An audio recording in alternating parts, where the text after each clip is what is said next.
Okay, let's talk about the signing of the EU-Samoa agreement. It's been in the news. It's been quite controversial. The government has also gotten a lot of backlash and maybe misrepresentation from what we are now hearing from the Minister of Information. And now the government is even wielding the big stick by deciding to take legal action against a media outfit that published what the federal government now says it's falsehood. My question now to you is, wouldn't this be considered as an infringement on press freedom for an administration that prides itself as promoting and upholding press freedom? Thank you very much, Femi. I think, there is a tendency sometimes in public analysis towards short memory. What do I mean by that?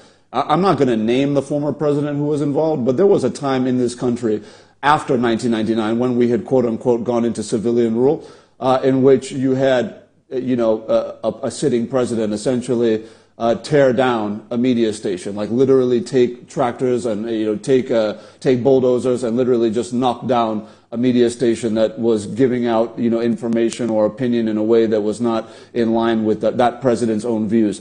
Those are draconian steps that would be taken by a government that is not abiding by the principles of media freedom or freedom of expression. I think what the Minister of Information and National Orientation has described is a process that is very much in line with the rule of law and with taking up the available legal remedial measures in the court of law to be able to deal with any potentially objectionable or potentially illegal act by any entity, whether it's private or public. So I don't think any Nigerian looking at that, looking at a potential court case between the federal government and a media house would see that as a draconian step. I think that they would see that as a legitimate exercise of the right of private and public entities in this country to seek justice in the court of law. Now, be that as it may, let me also add to this conversation that I think it's important that we not conflate, the fact that it is the Minister of Information and National Orientation coming out to say, look, we're potentially going to go to court for legal redress on this issue. That should not be meant to mean, that should not mean that that the federal government of Nigeria is just defending itself, because ultimately it's actually defending the people of the country. How is that?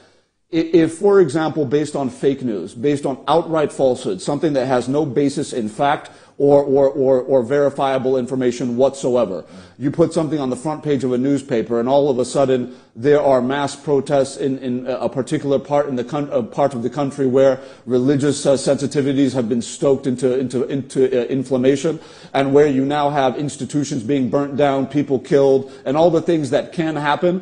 We've seen what happened, for example, in Rwanda on the basis of stuff coming out of a radio box. We are in a position where we understand that if something like that broke out on the basis of falsehood, it is the Nigerian people who will suffer. It is Nigerian citizens who will die on the street. It is Nigerian businesses owned by Nigerian private citizens that will be burned down and that will be looted, and all the things that we have seen before. So when we are saying we're going to take a certain media entity to court on this issue, it is based on our defense of the Nigerian people and their rights to live in a peaceful and stable country. So I really want to emphasize that. Now, what are the merits of the kind of controversies around the quote-unquote Samoa agreement, right?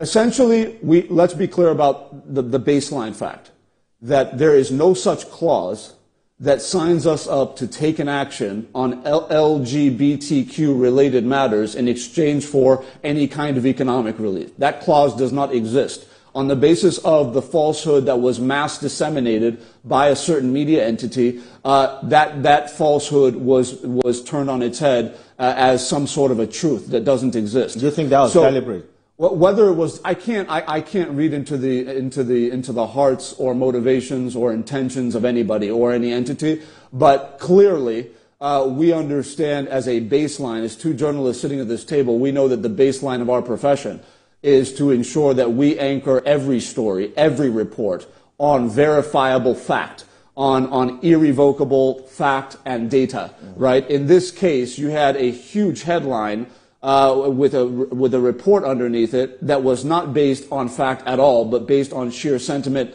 and falsehood. And that's the kind of thing that we think can create negative ramifications, not for the Nigerian government, but for the Nigerian people. And we are Mr. President, as the head of the government and as the President, Commander-in-Chief of the Armed Forces of the country, his sacred oath and mandate is to ensure that he is upholding ultimately the defense and protection of Nigerian citizens, and it applies even in this format. Okay, let's